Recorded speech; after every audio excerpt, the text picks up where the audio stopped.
Okay, well, hello everyone who may be listening or watching, if you're a creep like that. This is Rebecca, and I'm here with Peter, and we are doing our recovery podcast. Um, my podcast is called Recover Yourself, and it's available on Spotify, Amazon, Apple, and YouTube. And I'll turn it over to Peter. Hey, it's Peter. Thanks, Rebecca. Good to see you as always. My podcast is the Creating Hope Together podcast, and you can find it on Twitter and Spotify, and you just Google Creating Hope Together, and there it'll be. And this is a recovery podcast. We are going to be talking about addiction today, and our information that we're going to give is information that we've have life experience in. We're not doctors, we're not therapists. We are people that are lived it, have been there, and just want to put some good, positive information out there. If you're struggling with addiction, go to your professionals, talk to your doctor. There is help out there. There is a better way to live for sure.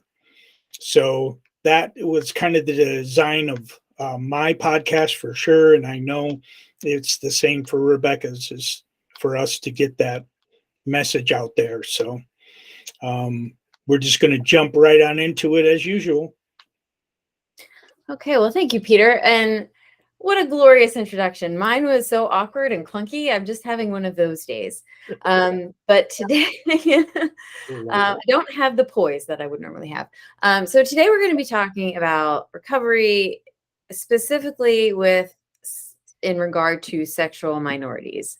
That includes a broad range of people, but we're talking about women, we're talking about the LGBTQIA plus community, we're talking about everyone who doesn't fit into the binary female male, or anyone who does fit into that binary but just feels a little tweaked in it.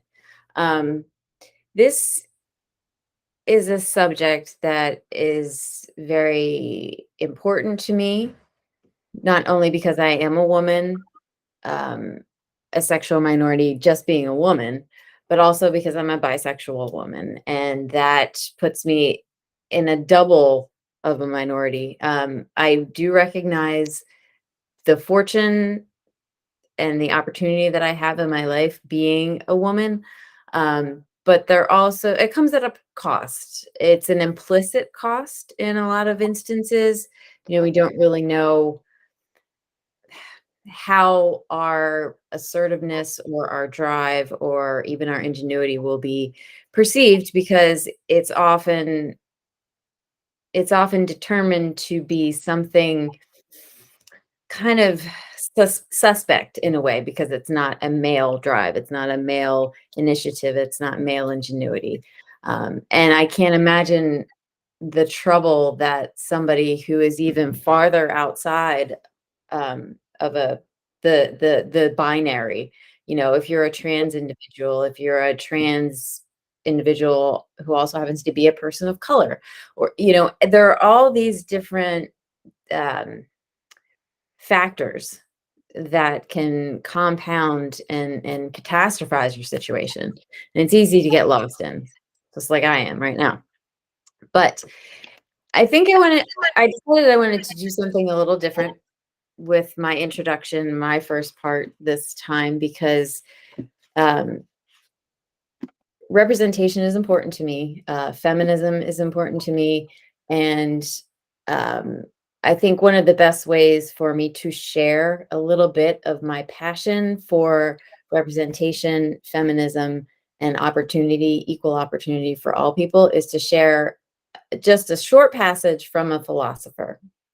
And this is going to be like snooze fest because I'm going to be reading, but I think it's very important. It'll only be a couple minutes, I promise. Okay. So this is the beginning of a work. It's called Powers of Horror by Julia Kristeva, and she's a French Bulgarian philosopher. She is kind of Lacanian, which means she's really confusing and intentionally so because she wants to make you work for the meeting. But there's a lot of psychoanalysis involved in her work. So it's if you'll just bear with me, okay? Part 1, approaching abjection. There looms within abjection one of those violent, dark revolts of being, directed against a threat that seems to emanate from an exorbitant outside or inside, ejected beyond the scope of the possible, the tolerable, the thinkable. It lies there, quite close, but it cannot be assimilated. It beseeches, worries, and fascinates desire, which, nevertheless, does not let itself be seduced. Apprehensive, desire turns aside. Sickened, it rejects. A certainty protects it from the shameful. A certainty of which it is proud holds on to it. But simultaneously, just the same, that impetus, that spasm, that leap is drawn toward an elsewhere as tempting as it is condemned. Unflaggingly, like an inescapable boomerang, a vortex of summons and repulsion places the one haunted by it literally beside herself. When I am beset by abjection, the twisted braid of affects and thoughts I call by such a name does not have, properly speaking, a definable object. The abject is not an object facing me, which I name or imagine. Nor is it an object, an otherness ceaselessly fleeing in a systemic quest of desire. What is abject is not my correlative, which, providing me with someone or something else as support, would allow me to be more or less detached and autonomous. The abject has only one quality of the object, that of being opposed to I.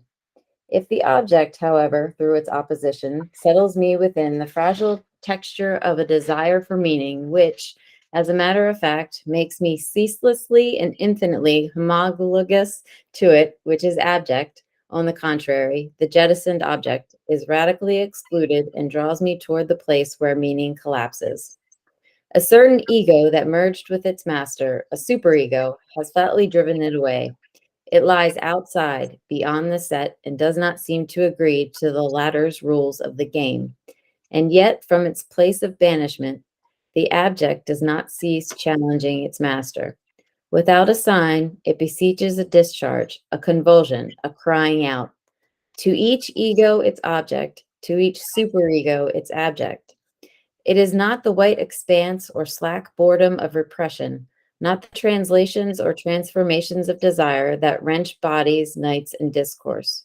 Rather, it is a brutish suffering that I puts up with it, sublime and devastated, for I deposit it to the Father's account. I endure it, for I imagine that such is the desire of the other, a massive and sudden emergence of uncanniness, which, familiar as it might have been in an opaque and forgotten life, now harries me as radically separate, loathsome, not me, not that. But not nothing either, a something that I do not recognize as a thing, a weight of meaninglessness about which there is nothing insignificant and which crushes me. On the edge of non-existence and hallucination, of a reality that, if I acknowledge it, annihilates me. There, abject and abjection are my safeguards, the primers of my culture. So that really spoke to me in the sense of being a woman who has lived with and through alcohol misuse and recovery. I think the position of a woman is that of the abject, the one who is uh, kind of clinging to definition in the face of being rejected by the thing that it wants to be defined as or by. And I think that for me, it speaks to the place that anybody who is determined to be other than the norm outside the binary can relate to. She says, a weight of meaninglessness about which there is nothing insignificant and which crushes me. Like, we're just compounded by all of these empty forces of society and culture and politics, and they put us in these places that for them have all of this misconstrued importance. They don't get to the real core of who people are. They just throw labels and throw labels and throw labels, and that just isolates people even more, further from each other and further from themselves. So that's my philosophy bit about this. We're talking about sexual minorities and what that looks like in the realm of substance use or misuse, and alcohol use and misuse. So sexual minorities, anybody who falls outside the binary, it's you know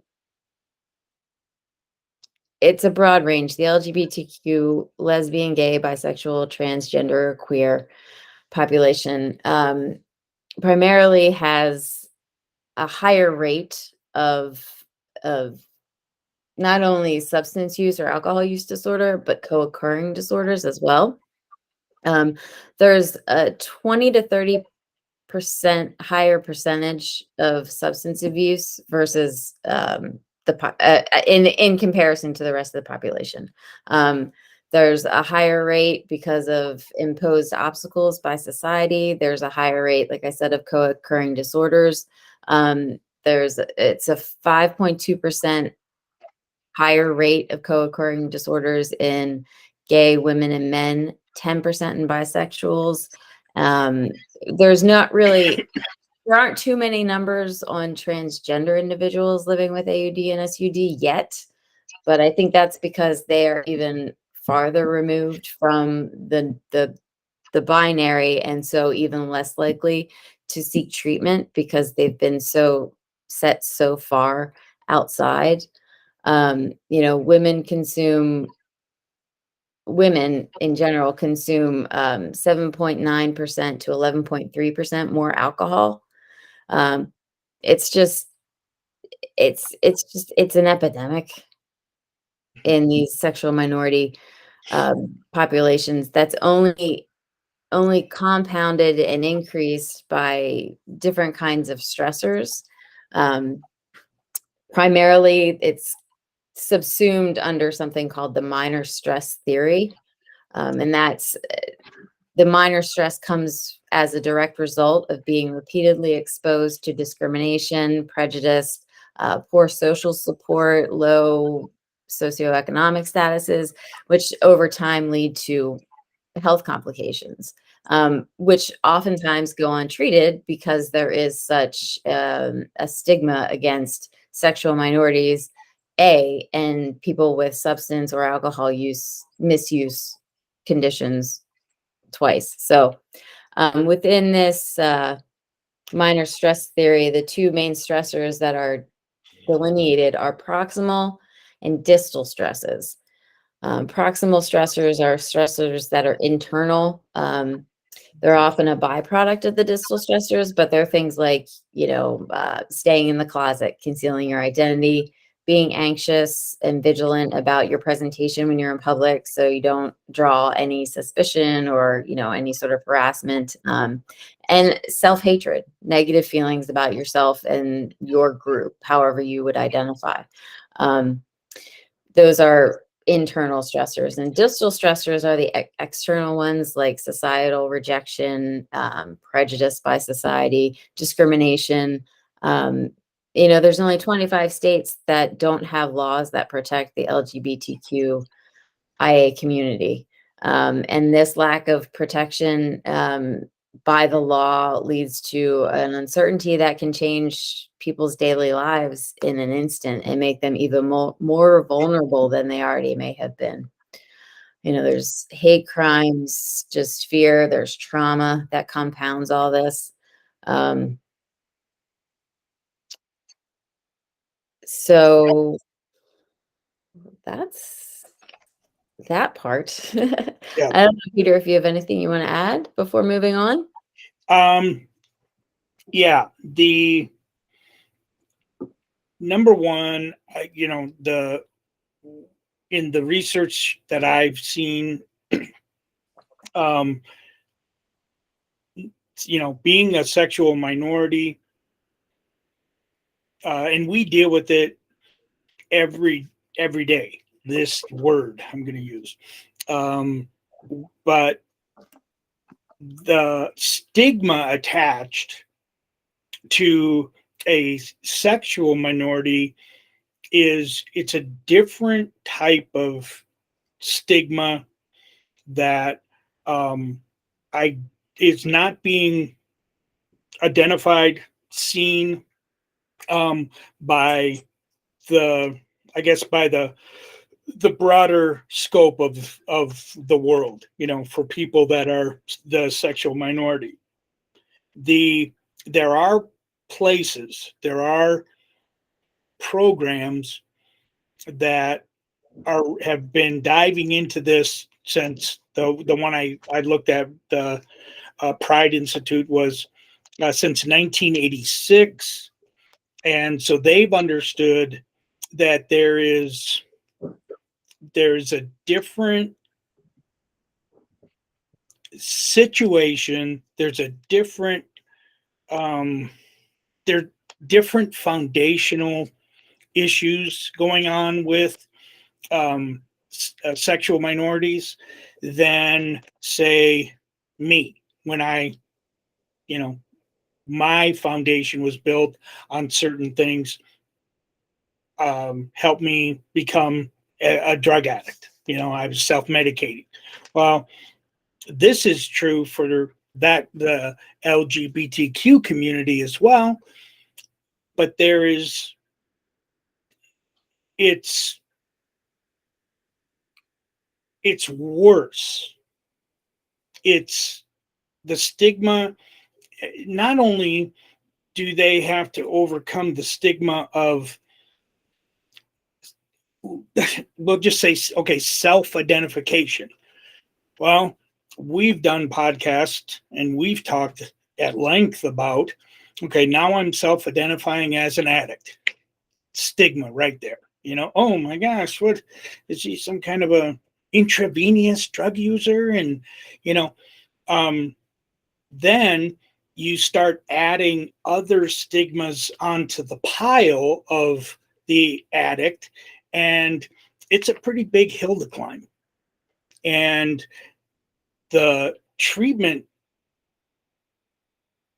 process is going to be different. It's going to be, from what I've seen and read and learned, is that it's more of a fuller approach to their disease of addiction. Like if you had a pie, it's like, okay, here's your disease of addiction portion, but here is your sexual stigma portion. Here's the discrimination that you are unfortunately going to have to face.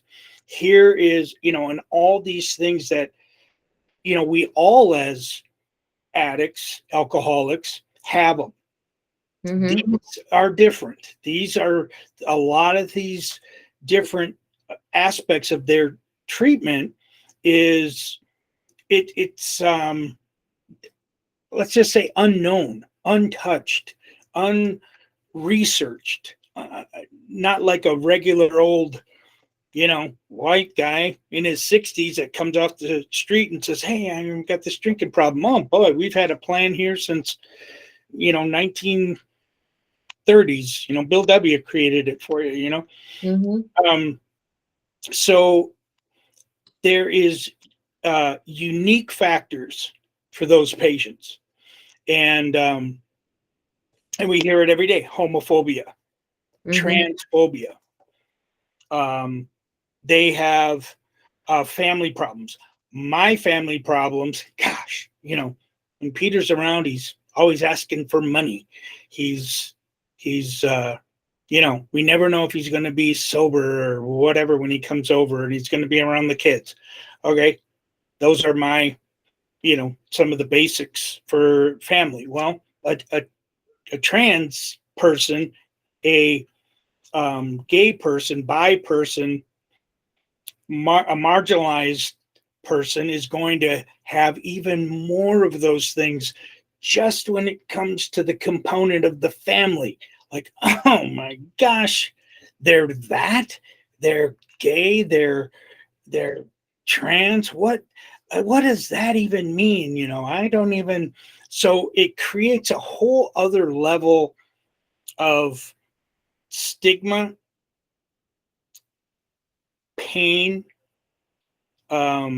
trauma that needs to be dealt with at its core. And in a way, with the way the model is right now, is okay, you've got 28 days to deal with this thing, 28-day treatments.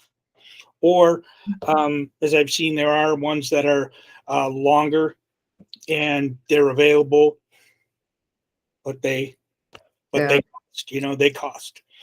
So the numbers are there, and the numbers are horrifying. And I'm, when it comes to, okay, here's a statistic, and it shows, well, transgender individuals are more likely to seek SUD treatment than the non-transgender population. Okay. And so let's say, what was that? Bisexual men, non-specialized programs, well, in 7.4%, you get a number of that, but it's measured against such a huge pool, and it comes out to 7.4%. I hope I'm going to make sense trying to explain how I see this number. I think that other statistics for, let's say, a white male, just a female, I don't think they're measured against the whole big pie. I think they're measured in such a different way, and they come out with a number that is still drastic and still scary to see. Mm-hmm. But to me, 7% is probably more like 20%. The number's probably so much higher because of the way they're measuring the statistic. So that's just me, looking at information that I learned. But stigma. I don't think we have done a podcast or a spaces on Twitter that word did not come up. Stigma, stigma, stigma, and to such a degree that we can look at when we say, they don't get it. They don't understand that sexually marginalized people need not, let's say, a higher level of coverage, a better quality of coverage of treatment, because of the dynamics that they're dealing with, because the dynamics are different.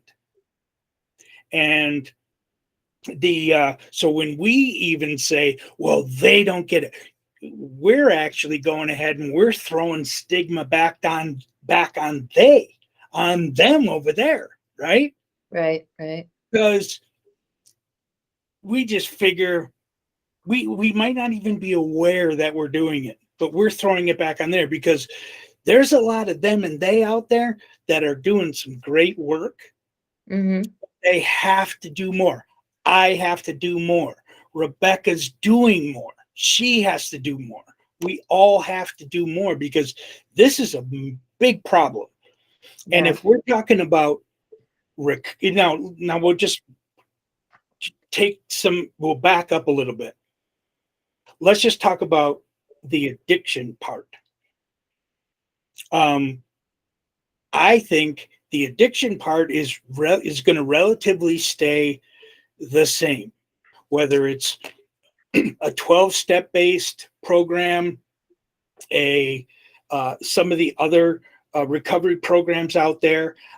Because I don't believe the addiction component changes because of who or what you identify as. Well, I have to take issue with that because I think that's I don't think that's exactly 100% because the if well, what do you mean by addiction component? The fact that we're using cocaine every day, or an alcoholic, um, or that just when you strip it right down to the actual use of the drugs. I Are you think talking about like the incidence of the use? no, I'm talking about once, like, let's say when I identify I'm a drug addict, Hmm. and my friend who's gay says they're a drug addict, we're the same. We've got the same problem, but we're going to be coming at it from different angles to work on having a better life, because I'm a straight white male. They're uh, in the LGBTQ community. Okay, But now the I understand. Yeah, Yeah. yeah. But the addiction, when you just strip it all off, the why and the all those um um and this is a really cool thing. I'm going to say it. I don't want it to sound bad because I'll come back to it. The mental health issues, psychological disorders, comorbidity. Um, I think that's being better identified in the research that I've done for the LGBTQ community, because they're realizing that there's more to the individual than just the fact that they drink too much or Yeah, they drug too much, right? yeah, I found that in my reading that bisexuals were more likely to seek treatment for alcohol use disorder. Even though they have a higher rate of alcohol misuse, they have a higher rate of substance misuse, but and they have a higher rate of co-occurring disorders, but they're still more likely to reach out and get treatment, or at least, make that first move. So, what was that last part you said? I said It's they're more bisexuals, people who Yeah. identify as bisexual are more likely to reach out to get help. Okay. And even and they have higher incidence, higher rates of substance use and misuse, but they have a higher rate of seeking treatment as well. It's just the breakdown is the actual rendering of the treatment, because there's only like 7% of treatment programs, something like that. 7.4 programs offer. Oh, did you say that already? Offer specialized services for the LGBTQ IA plus community. The 7.4% programs. So, yeah, yeah, I have that. It's a little bit different, but kind of the same. Where Okay, so the way I did the research, I asked the questions, and I found that there was, now this is a sad number, but for the addiction community as a whole, but there was 235 different uh, recovery centers in this thing I was looking at, Mhm, that offered, let's say, some type of LGBTQ treatment, mhm. some kind, right? I was able to filter that down and look at, and I thought from what I saw that 234 number was nationwide. So I was able to filter it down and said strictly for LGBTQ only. Mhm. 5. Yeah, 5. 5. And so, okay, we offer it, so what is that when they're sitting there on their 10th day. Is it a brochure? I don't want to rip on it, but you know what I mean? Here's what we're going to dive into, and here's the brochure. Let's talk about it for a half an hour, and there you go. So you had said it. I mean, it's for women, LGBTQ is it's an epidemic that reaches beyond the regular mainstream recovery process going on out there. There's no question in my mind.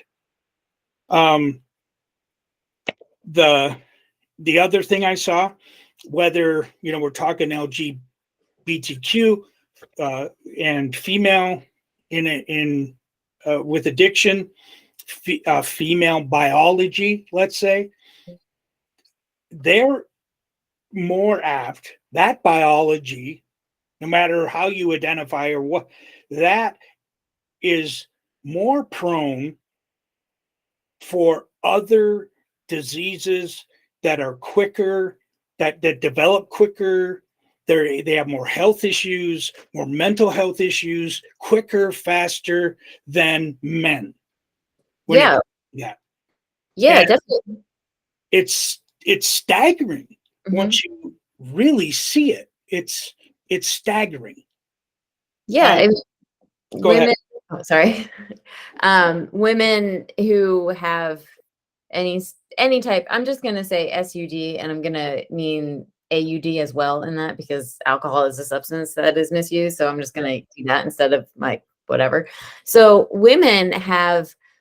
I've found they have a greater. They have a greater emotional dysregulation associated with substance use disorder. They consume alcohol in a different way. Women do. They consume alcohol in a different way. They have higher rates of post-traumatic stress disorder. The progression of alcohol use specifically, but perhaps substance use also, is accelerated.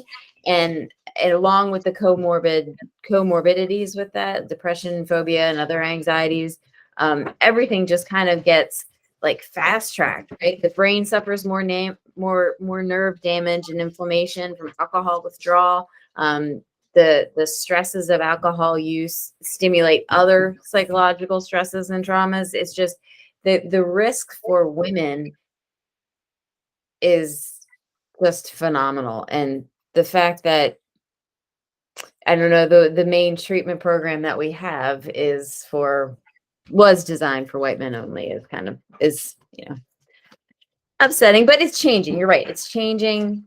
Things are developing and things are opening up. I mean, there's even treatment models. There's LGBTQ treatment sensitivity models. So that's progress, but there's so much. I mean, as a woman, it's the one that I can relate to the most. As a woman, there's so many different expectations put on a woman as just being a woman, let alone a woman who suffers with post-traumatic stress disorder, who suffers with substance use disorder, who suffers with, any number of traumas in their lives. And then they have children on top of it, and they have jobs, and they have households they have to take care of. And if you're a single parent, it gets even, there's even more responsibility. And it's just all of these different responsibilities, these invisible responsibilities almost, Yes. Yeah. And the potential to lose. Yeah. The loss potential. One of the biggest things for women is their children. Yeah. And so I'm going to stay in my active addiction, do everything that I can to hide it and deal with it on my own and not bring it out into the light of day, while all the while it's killing them.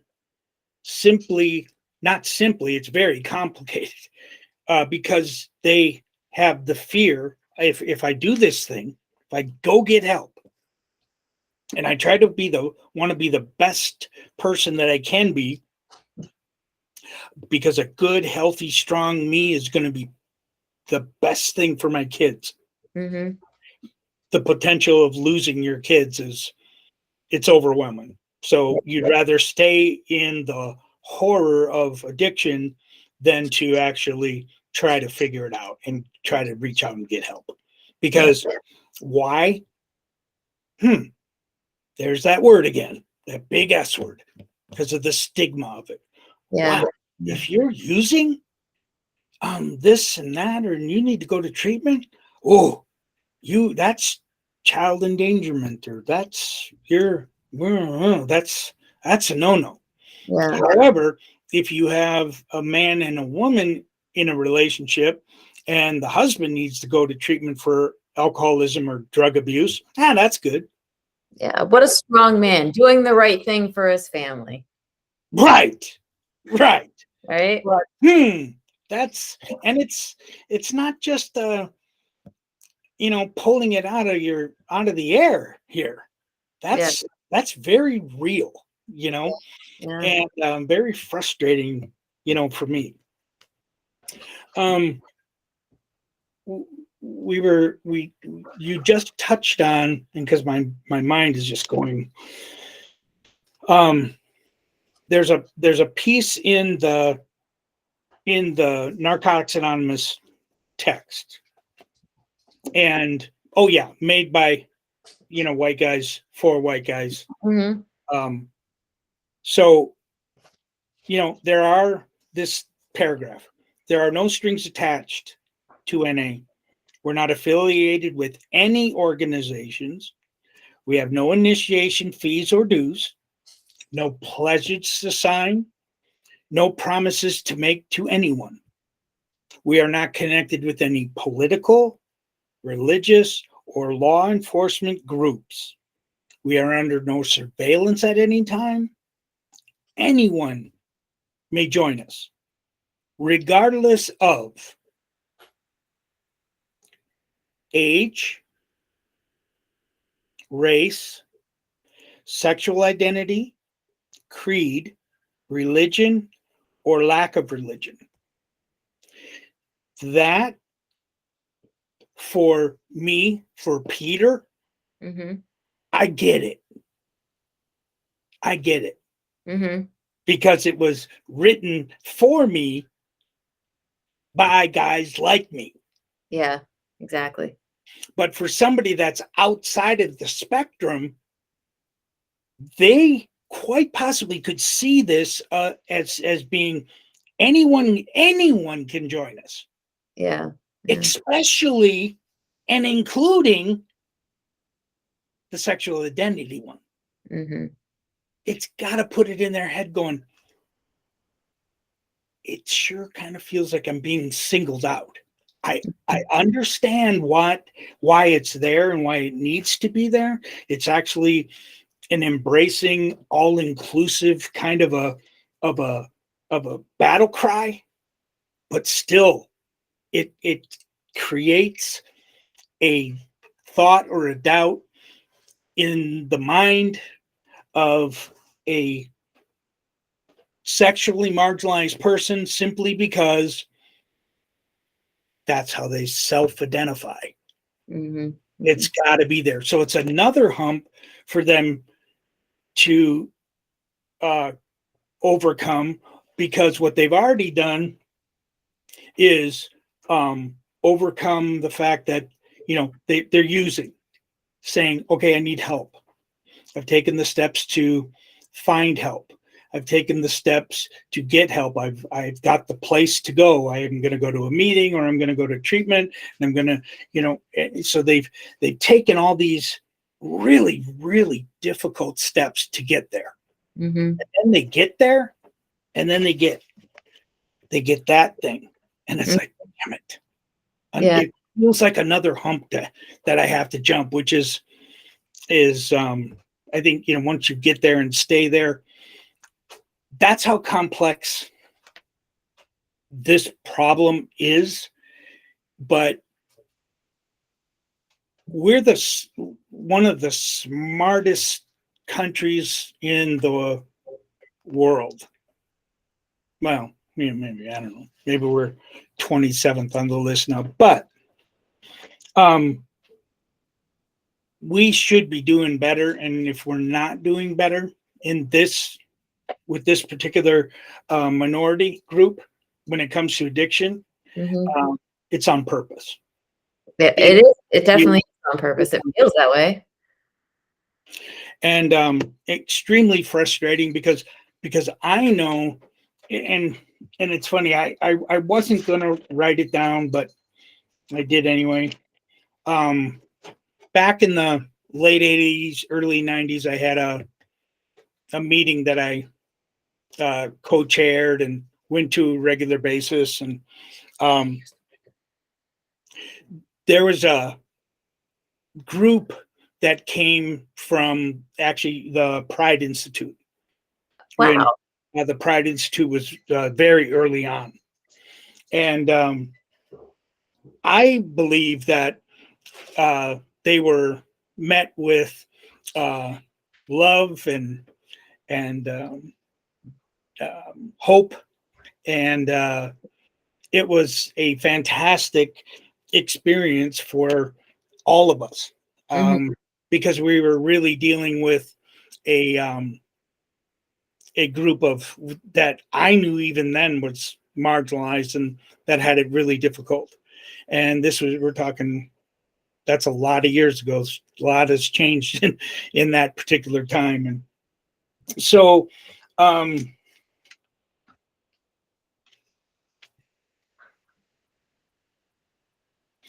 you had talked about some of the studies that were happening, and I know they're active studies going on right now, and they really haven't even scratched the surface with the trans treatment and those processes, because which really is painful to hear is that it's just, I think one of the things I read is just too early to tell. Mhm. Yeah, that's too, what I read too. too early to tell in 2023 because we haven't done enough. Yeah, they just don't have And the numbers. They don't have the numbers, but I mean, a lot of the studies that I found were from 2019, 2020. Um, and I can't imagine how drastically these numbers will change in studies produced or published this year, next year. Like how what leaps these numbers are going to take, after Mhm. living through the pandemic and all the associated trauma with that. But it's just not, it's because, the laws are set up in such a way as to exclude sexual minorities. Health insurance becomes an issue. You can't afford health insurance. You can't afford out-of-pocket insurance. You don't know if you can even, if you're even going to be able to keep a job if you're a sexual minority, if you're a trans individual and you say to your employer, well, I have to go to rehab, I need off. Are you going to be able to have your job back? Anybody. I mean, not specifically trans, but I mean, the pressure is even greater, right? Well, definitely, because it that leads to keeping the secret a secret. Yeah, keep it secret, exactly. And we all know that it's the secrets that kill us.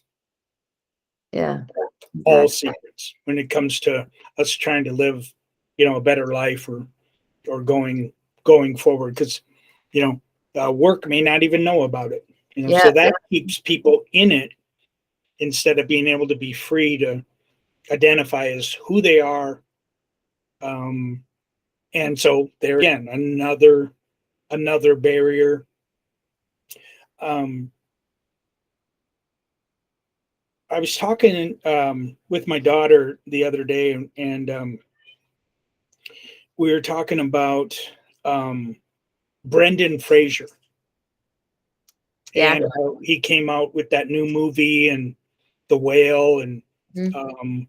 how fantastic it was, and um, the reasons behind where is Brendan Fraser, and where did the depth come from Mhm.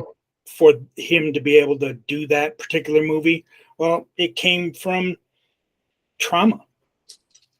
It came from him being totally broken and destroyed in a variety of different ways. Mm-hmm. Uh, LGBTQ community, if there would be one thing I could say, is that you're a lot stronger and more powerful when it comes to overcoming these obstacles and these barriers, because unfortunately you've been bashing up against them for so long. And keep going, keep fighting, because it's just too important to just say, there's just too many. There's just too much to have to overcome to get clean, to quit drinking, to get sober. Yeah. I mean, that's the problem, though. I think the ambivalence gets a hold, and it's just too appealing because, I mean, if you can maintain your status flying under the radar, not creating any waves, I mean, why bother? Why risk it? Why risk more trauma by identifying as, you know, queer in some way? And then on top of that you have a substance problem. Like, why would anyone want to bring that compound trauma upon yourself? And I think because the biggest thing there is that when we're in it, we all have the inability to measure um, which one is going to be worse. Yeah. Staying in it or going for it Yeah. and saying it. And it's really hard to measure, and it's um, an individualized decision for sure. And I also have seen in my research too is that we're getting individualized treatment programs are set up for the community as well. Um, and I just I the for the people that are getting the treatment, um, us addicts, us alcoholics, they're getting just a I just hate that even it's not like divides them. The LGBTQ community is getting, I think, a higher level of treatment with that small pie. The people Yeah. lucky enough to be able to get a spot in there. Yeah. Yeah. And if they could just, if there's just got to be a way to open that wide open, because I just think the treatment and the recovery, the numbers will go up, the numbers will be better. Um, being that productive member of society, but being a productive member of that particular society, when the LGBTQ community has been on the cusp, and it's going to constantly be on the cusp of amazing things, Mm-hmm. Mm-hmm. amazing things. And as a potentially as a recovering addict in that space, um, imagine the potential that's there for you to make a Yeah. huge impact on the world. So, Yeah, exactly. Yeah, I mean, I remember when I was in treatment, I think we had an LGBTQ meeting. Um, I don't remember if it was weeks apart or days apart. It's all kind of a blur now, but there were two meetings while I was in treatment, and at the first meeting, I was the only person there, and at the second meeting, there were two of us there. And I found it really hard to believe that in a treatment center that large and with such a revolving door that there were only two people mm, that were willing to, join this meeting. wow. Yeah. Yeah. So it's amazing. It's heartbreaking. It is hard. It is. It's hard. It is heartbreaking. And um, I knew this one was important for you and close to you. And So I think this is one of our best, and but just getting information out there, stripping back the veil, as Yeah. it were, to say, hey, look, there's more to be done. And I know I have, I'm like an advocate on a suicide prevention advocacy group, and I regularly email my senators and politicians here, and um, I I'm going to add that, this to the list for the marginalized community, for more assistance, more help, and a lot of times like pulling teeth. I think they're lumping, a lot of states are lumping in mental health and addiction in the same breath, and Yeah. that's not that's not a good thing. It's Not a good thing. quite Well, dangerous. in my work, our mental health is strictly delineated from drug addiction and substance misuse. So I think that's good, but Yeah. but that's just one small spot in a world of pain, right? Yes. Yeah. Absolutely. Yeah, so as you said, Peter, this subject is very near and dear to my heart because I know there are so many people out there suffering.